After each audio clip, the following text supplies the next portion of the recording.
и каждый из нас несет ответственность за ту ситуацию, которая сложилась. Прежде всего, конечно, политическую ответственность несем мы, депутаты. И я хочу сказать, что ну, хватило же воли у меня 3 мая проголосовать против этого соглашения, потому что оно незаконно. 7 мая меня сняли с должности.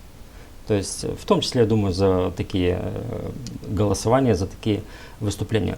Но я хочу сказать и про других представителей власти, которые во многом подыграли тому, что Илан Шор так вольготно себя чувствует в Гагаузии. Я приведу вам пример.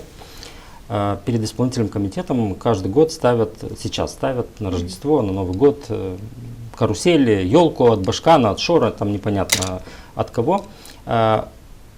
Мы принципиально с детьми не идем на эту елку.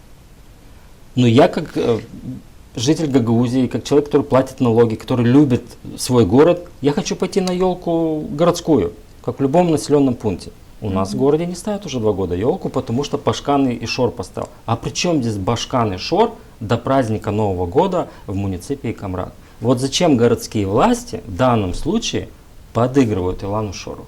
И я таких примеров могу привести множество, когда мы сами создали эту атмосферу, что Илан Шор подумал, что Гагаузия это его вотчина. Понимаете?